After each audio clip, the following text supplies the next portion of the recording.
5 out of 6 marketers believes it's absolutely essential to make data-driven decisions to get the best results from your advertising.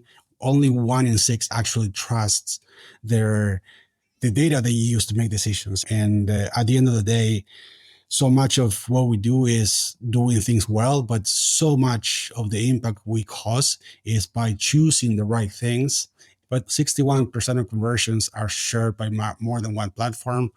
And then 58% of conversions are non-incremental. So they would have happened anyway without the ad.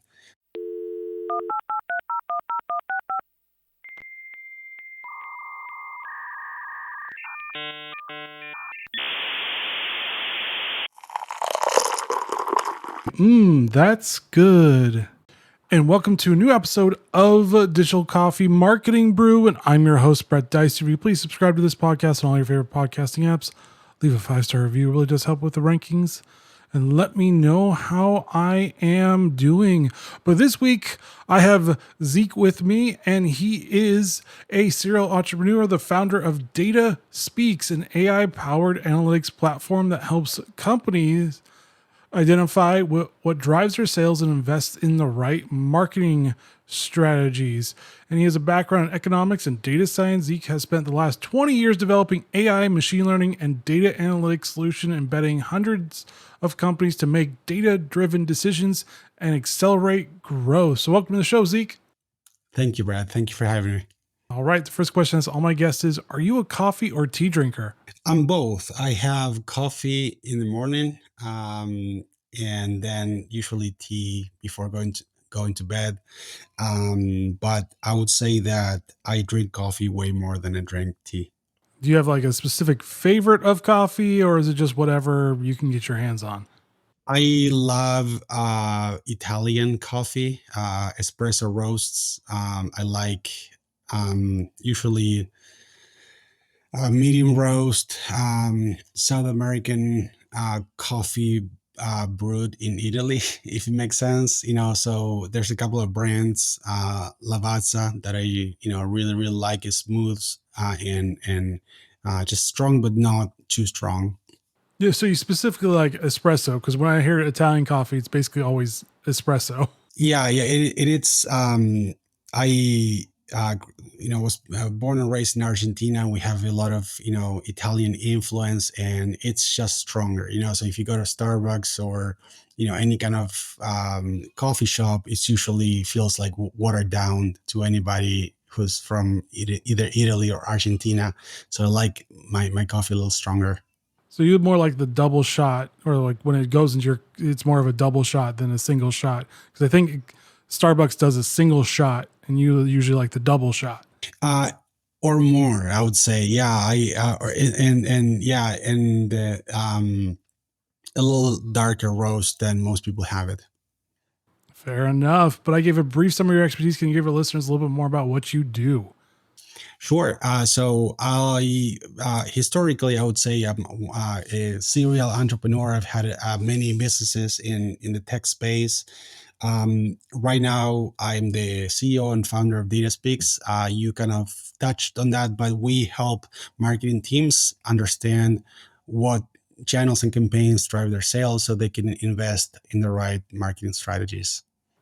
Gotcha. Can you explain what marketing attribution is and why it's such a crucial yet challenging area for marketers? Yeah, of course. So what happens is when you're advertising a lot, you have a presence on multiple channels. You're running video ads on YouTube. You are on search on Google, Bing. You're doing social, Snapchat, Meta, Instagram, Pinterest, and so on. So you're doing all these different things, and then at the end of the day, your store sells, say, $200,000 a week of widgets. And what you want to know is you want to understand how much of that was influenced by each channel and campaign, because otherwise it's money going out, money coming in, but you're not really understanding the ROI of each of these investments. So what we found is that in the US, 54% of marketing budgets are spent on ads, so more than half. And while 5 out of 6 marketers believes it's absolutely essential to make data-driven decisions to get the best results from your advertising, only 1 in 6 actually trusts their the data they use to make decisions, and that's because they, put all these pixels on the website for Google ads, Facebook ads, and they make decisions based on those, and those can potentially be a source of truth because each of those only sees activity from that platform. So if the Facebook ads pixel sees activity from Facebook, but it doesn't really know that you're also running ads on Google, that you are sending emails, text messages. So you really need an independent way to track all the activity and how that then impacts your bottom line. So what you're basically saying is it's fragmented data that you need to centralize so you can understand exactly where everything is going. It's kind of like podcasting, because podcasting, there is a lot of different third-party data, but it's not all centralized either. So I have to look at 3 or 4 different ones just to figure out like what's going on. Yes, and the thing is, like, even if you were, so you're right in that it's really a puzzle, and each of those pieces helps you see the full picture. But none of those can help you figure out the actual revenue it drove, because you need to understand. Essentially, it's called incrementality. You want to understand the incremental impact of your ads. So if you go and increase your spend, by say $10,000 a month for YouTube, you start running more YouTube ads. You want to understand how much revenue that's going to drive. So that's really what good marketing teams are trying to do all the time, figuring out where is the best place to invest my money, what return am I going to get from that, and how much can I scale each channel, and do I have a way to actually measure that, test it, and see it through a real life experiment. And at the end of the day, so much of what we do is doing things well, but so much of the impact we cause is by choosing the right things. And that's what we do, right? We help you understand what it is that you should be investing in. So when you go and put resources behind it, you actually see it pay out. And what do performance metrics from advertising platforms like Google or Facebook fall often to provide accurate insights? Yeah, if you think about it, they're the source of truth for certain things. So they can certainly tell you how much you're spending with them. They can certainly tell you how many clicks they provided. They can show you how many impressions and reach they had, but they have no idea how much revenue they actually drove. So what happens is we put this pixel on your website, and they see, oh, somebody clicked an ad or even viewed an ad and then purchased. Therefore, we drove the purchase. But 61% of conversions are shared by more than one platform. And then 58% of conversions are non-incremental. So they would have happened anyway without the ad. So what that means is that maybe you got an email for 20% off for something you wanted to buy. You went ahead and bought it, and then without you realizing this, you were like browsing, like scrolling on Instagram early that day, and you happen to see an ad, but you didn't even click on it. Well, Instagram is going to take credit for that, So I think what's important to understand is that ad platforms are in the business of selling you ads, not necessarily in the business of measuring and tracking. That has to be your responsibility as a company to make sure that you have data that you can trust. Is there like a somewhat easier way of figuring that part out? Because I know that's like the big piece of the puzzle, because like you said, Meta's going to be like, oh, we did it. Or Google's going to be like, oh, we did it. And you're like, well, you helped, but you didn't really fully drive the sale. Of course. So I'll tell you 2 things people are doing that are very unreliable, and then 2 things that actually work. So what doesn't work is looking at platform data, trusting that, or using what's known as multi-touch attribution, which essentially is trying to piece all these into a cohesive customer journey, and then based on that, uh, uh, arbitrarily attributing credit to different touch points. So if you saw an ad on Facebook, then click, Google, and then did this and this and this. Like, okay, that's 4 channels. Let's split the credit in quarters. 25% for each. That's even fair. Well, I mean, who it is to say that the first touch point had exactly as much influence as the second one, the third one, and so on. I mean, it's kind of ridiculous. So that's the first thing I mentioned is not having an attribution platform. The second one is probably even worse, because if you have that kind of attribution that is arbitrary, you have a false sense of confidence in data that is actually highly inaccurate. So there's really two things that we could do. One is called media mix modeling. So media mix modeling essentially helps you understand what is the most likely scenario for the revenue you got given the variables provided. So given that you spend, like last week you spent this much on YouTube, and this much on this and this much on that, and you got those sales, what is the most likely explanation for how much each one contributed to? So the way it's done is looking at variance in spend and how it correlates to revenue. So if something is performing really well and you double your investment, well, your sales should go up. If something has no impact, you double your investment or cut it in half or pause it altogether, it should have no impact on your revenue. So what we do is we look at, for example, if you sell in the United States, that's 50 states. So each day you have 50 observations of what happened when spend increase or decrease for different states, and what happened to your revenue, and that we usually have 3 years worth of data. So times 50 daily observations, that's 15,000 observations. Very clear patterns emerge in terms of what happened in the past as you increase or decrease spend for different channels. The other way that you could do this is through incrementality experiments. So incrementality, or it's also called like a market test, where what you do is you say, I want to test, for example, Google Ads. So if I'm running it and spending 10K a day, I'm going to pause it in Colorado and Michigan, and I'm going to see for the next 3 weeks or so what's going to happen to sales in those states. Or I could say I'm going to double my budget in those states and see what happens.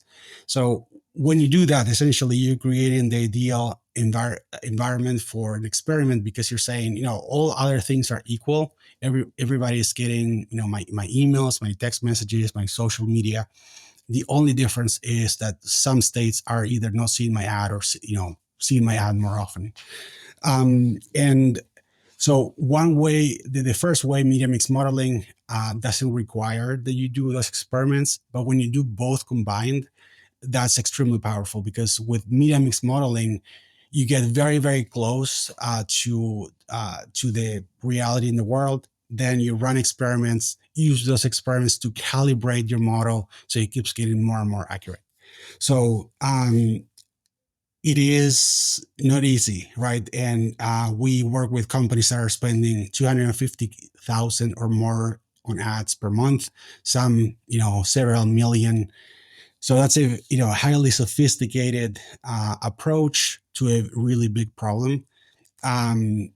But if you are on a budget and you still want to know how well your ads are going, a very easy way of doing that is to actually go ahead and pause your ads every now and then and see what happens, or double down and you see what happens. This is really, if you can't see a clear impact when you make such a drastic change, that should be an indication that it's not giving you the results that it's promising. And so, how has the death of the third-party cookies impacted marketing attribution, and what adjustments do brands need to make? Yeah, so I think that it's important to know that pre-internet, we already had incrementality testing, we had media mix modeling, and then when the internet came out, it just allowed us to track individual users, and that's the key difference between the two methods that I talked about and what the internet promised for a while. Well, that kind of worked for a little bit. Um, it didn't actually allow us to measure real impact, but it allowed us to see that a visitor came from, email or a certain ad campaign and so on. Now, um, the problem in the last couple of years is that because of ad blockers and privacy settings in our browsers, these pixels are not working as well as they used to. So right now, 42% of conversions are being blocked. So that means that you don't have accurate data to work with. It also means that the platforms that use algorithms to essentially optimize their own performance to figure out, what kind of consumers should we be targeting, what kind of creatives should we be showing them. They're not getting the data they need to perform their best. So there's two issues with death of third party cookies. One is our reporting just became incredibly unreliable. The second one is our platforms, ad platforms can really do what they're supposed to do if we don't collect the data ourselves as first party data and then stream them to the platforms. If you just take the pixel they give you, put it on your website, your performance is going to be uh, far from optimal. And what factors lead to inaccurate revenue reporting from advertising platforms? Well, there's a couple of them. So that we already talked about. So one is pixels only work 58% of the times. So sometimes they just don't capture the true value of the conversions they actually should be getting credit for. Then there's duplication with multiple platforms claiming the same sales. There's the issue that only 58% of conversions are incremental. So, one third of conversions would have happened anyway. I think that's a big one. And also like the a pixel essentially sees somebody viewed an ad and clicked on an ad and purchased. It doesn't have any clue about everything else that is going on in your world, any other marketing you might be doing. Um, so yeah, it's really a variety of all the things combined that makes makes them that they're still the source of truth for, again, clicks, impressions, spend, anything that they own. But your source of truth for revenue is your sales, right? Like you have money in the bank, how many orders you get, how much revenue you get. Um, and Yeah, no one platform can tell you how much revenue they actually drove. And why do some businesses rely on the last click attribution? And what are the dangers of doing so? Well, the why is because it's easy, right? The same with the pixels. There's a difference between what's easy or even most common and what's actually the best practice. So if you think about the customer journey, most of the time there are multiple touch points before a purchase. There are some exceptions for some impulse purchases, but most of the time people just learn about it, come to your website later, and sign up for your emails, and then maybe they see an ad, and eventually it usually takes about 7 touch points for somebody to purchase. So if you're giving credit to the last one, you're really ignoring everything that preceded that. And you would be over investing in that last touch point, but really it's like the first one and the first few that drove people to the purchase eventually. So it's easy, but it's highly inaccurate, and it can lead to all the wrong decisions. And how is AI being leveraged in marketing attribution? And what are its current limitations? Yeah, so with I think that the beauty of AI is that um I'm a, what do you call a data head, but most people aren't, and especially when it comes to marketing. um a lot of people can read a report and see trends over time, but going beyond and really getting deep into what will be a data science project and looking at probability distributions, confidence intervals, and how to make sense of all that, how to interpret that, what kind of decisions to make based on that.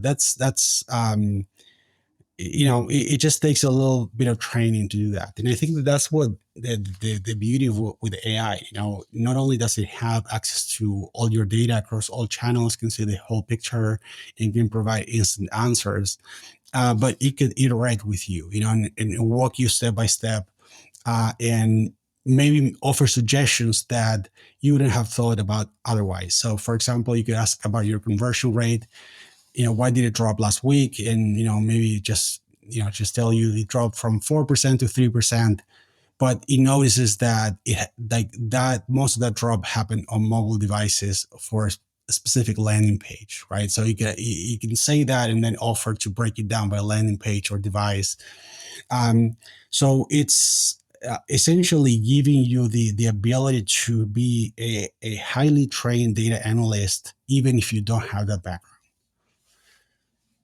And I would say that you also asked about the limitations. I think that it's such a young technology that there's like still a little bit of hallucinations, and especially when it comes to math. Sometimes, surprisingly, it gets really basic stuff wrong. So you really need to like check and see. I mean, we with our AI models, we train them to provide all the intermediate steps.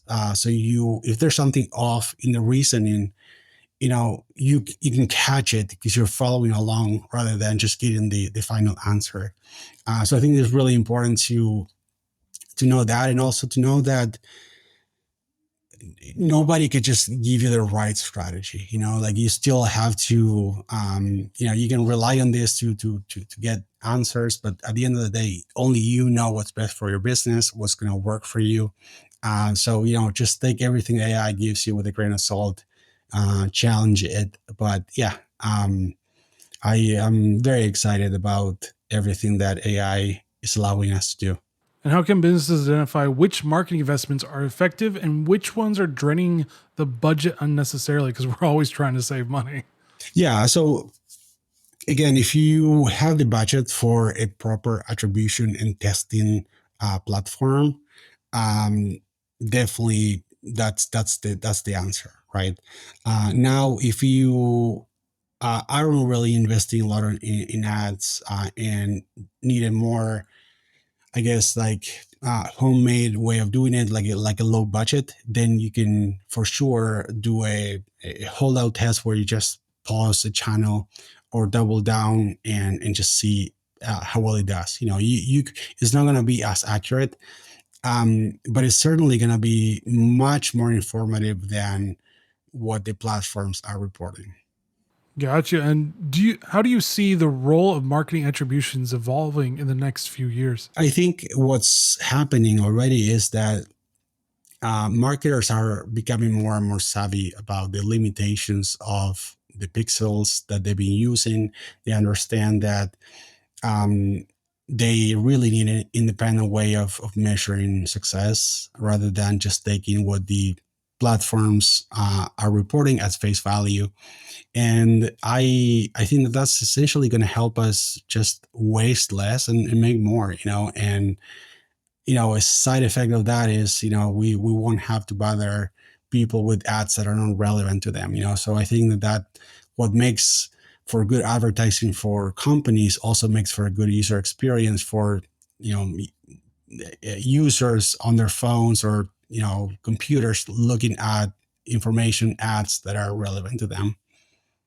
And how is the shift to privacy conscious marketing, for example, GDPR or CCPA, involving the future of marketing data and AI powered attribution? Um, so there's a lot to CPA and GDPR, but essentially what it means is, we to collect certain data, you have to let people know that your GDPR is a little more it has more restrictions and more requirements. So for GDPR, for example, you explicitly have to opt in before any cookies can be used. With CCPA, you see all those like banners where you just accept and then just move on. And then like what you do with that data. You have to disclose how you're going to use it. You can't sell it, you can't rent it, like um so I think that the quick answer to that is that um with you I don't see much of a link between AI and use and what data we collect. I mean, I think it's up to us. It's up to each company to understand what do I want to be compliant with. What markets am I in? That's going to also inform what compliance you need. What are the local laws? What do I need to disclose? How do I need to store the data?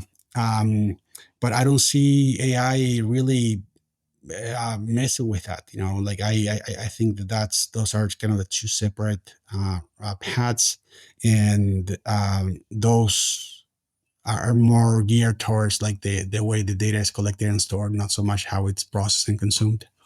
Got you. And then what are the key questions marketers should ask when evaluating their current data and attribution practices? First and foremost is what approach you use. If somebody tell you that they use multi-touch attribution or MTA, run away as far as you can. That's not what you need. If somebody tells you they're doing media mix modeling, then the questions I would ask would be around the model creation process and validation process. Like, do they take into account what makes your business unique, or do they give you the same model they give the guy before you? What's your validation process looking like? How are you going to make sure that the model you create is not just overfitting past data, but you can predict a number of different scenarios, even ones that it's never seen before?